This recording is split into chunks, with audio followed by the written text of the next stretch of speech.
Hello and welcome to the home of the Ghost Owl, and we're back. We're back in the UK. Honeymoon is finished. We were travelling yesterday, which is why we couldn't do a video yesterday, but there is a new Warhammer The Old World reveal, and it's come as part of Games Workshop's World Championships preview, and this time it says awaken an ancient terror from beneath the sand. So ladies and gentlemen, let's take a look. So the noble lords and ladies of Bretonia have already put in a good showing for Warhammer The Old World, and that's true. We've seen plenty of those of late. But any questing knight needs vile enemies to vanquish and terrifying beasts to slay. The Tomb Kings of Khemri are more than willing to oblige, and their liege priests perform dark rituals to resurrect bony relics of ancient beasts into morbid and a malodorous new monster, the Necrolith Bone Dragon. So let's take a look at that.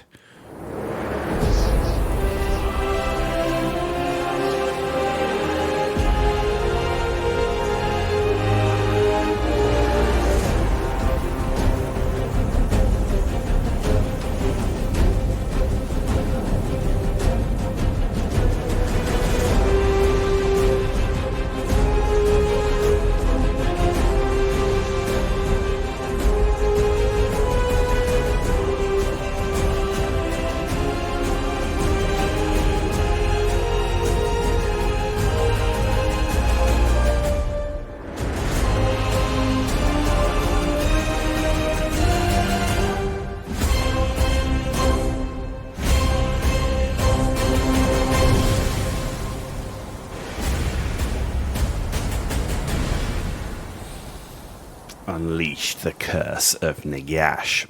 Okay, right. So, long ago when Nehekhara was at the height of its power, its rival kings clashed with each other, mighty dragons that stalked its eastern mountains. Many were slain and others were bound to their will as beasts of battle. Millennia later, the sand-blasted corpses of these regal behemoths have been reanimated by the mortuary cult once more. Okay, so let's talk about the model itself then. So, of all of the large centerpieces that I'd want Games Workshop to do, it would have been a Necrolith Colossus dual kit with the Hierotitan. The Total War Warhammer Hierotitan looks amazing.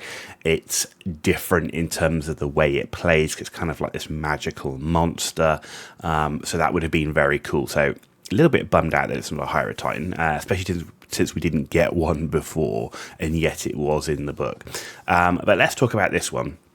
So first of all, it's great that we're getting a large new centerpiece. It does show commitment from Games Workshop for Warhammer The Old World, that they're serious about it. This is a large new centerpiece model. Hopefully we're going to see more new stuff coming out for the Tomb Kings in a similar vein as we had for Bretonia, though probably not as much because the Tomb Kings did get a bunch of new plastic kits during the 8th edition, whereas Bretonia did not.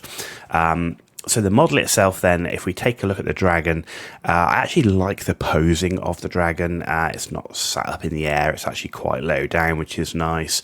The crocodilian style head, and if we look at the decoration on here, that is clear from someone that remembers painting all these little triangles on my War Sphinx and Necrosphinx, and the stuff here on the legs. That's definitely Tomb King's aesthetic here. Though without that, this could just be a bone dragon for vampire counts as much as Tomb King's.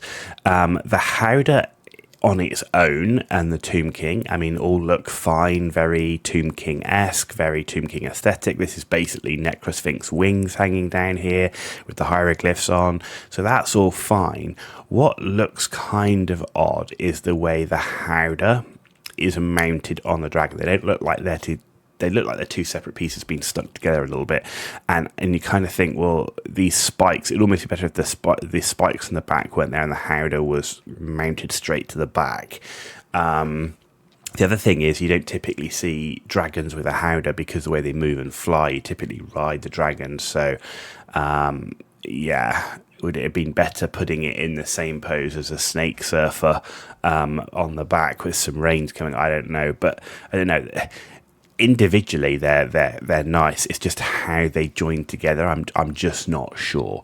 The other thing I notice here is the wings look like they could be quite spindly. I'm not sure how robust they're going to be.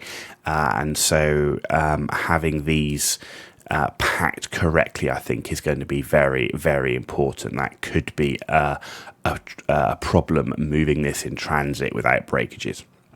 But what we can see here, it is a plastic kit, and that is huge. Again, showing the commitment of Games Workshop. It's great to see a big new centerpiece, but even better to see a big new plastic centerpiece. Again, showing the commitment to the old world there from Games Workshop, which is what we want. We don't want this to be a game that comes out 1 minute and is retired the next, and also allows and while it's not going to be the cheapest kit, it's Games Workshop, right? But as a plastic kit compared to resin, it's definitely going to be cheaper, and means it's more likely to be picked up by other players and new players. So let's have a look more into it. So this kit builds either a Tomb King or a High Priest on a Bone Dragon. Great, so we can have either. Each with their own palanquin. Okay, so we can see here, this is, so what we saw above was the Tomb King, and here we can see the Leash High Priest, and they do look different. This whole front area is different. You can see this one's got like a cover over it, whereas if we look up here, you can see, yeah, it's got like the wing scarab thing on it, so you can clearly see the difference. So there is a marked difference between the two, which is nice. Shielding his delicate mummified skin from further bleaching in the sun, and if you choose him, you can also make a Monarch of Nehekhara on foot to lead the charge from terra firma. So a Monarch of Nehekhara. Okay, I don't know what that is. That certainly is a new name. To me, it looks like a Tomb Prince, but essentially you've now got this Tomb King on foot with a flail. So that's very cool as well. Nice that you actually get to put the other one on foot. So, you know, that's always an advantage. You know, you can see here, I mean, there's lots of nice detailing on the model, and I think that's great. I think the pose is great. This little cat here is pretty funny. And, you know, you've got this sort of this, you know, carrion here. But, yeah, I mean, overall, it's just the mounting of the howdah to the dragon. This kit will be available when the Tomb Kings launch alongside the Valiant Bretonnians in early 2024. So there you go, we confirm we're going to get a dual release of Bretonnians and Tomb Kings, and most likely a bunch of kits that were around previously for the other factions. I can't imagine they'll just release Tomb Kings and Bretonnians. I suspect all the new models, the starter box rules, all that is going to be Tomb Kings, Bretonnians, but I think, you know, all those old kits that we've got that they're going to re-release are probably all going to come out at a similar time. I will have more details to share about Warhammer the World before the end of the year, including another investigations rules on Monday. So Monday, yes, we're looking forward to the close combat phase, having done the 3 other phases. We've got videos on all of those, so please check those out, and we'll be doing another one on Monday. So then head back to the Reveal Hub below. So if you want to see more of the World Championships preview of 40k and Kill Team and all that, that's where that is. So it is a single reveal today, but it is a big one. Let me know what your thoughts are about this model in the comments down below. Do you like the model?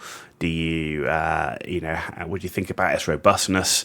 And what do you think overall about GW releasing a big plastic centerpiece kit? I wish it was a Hydra Titan.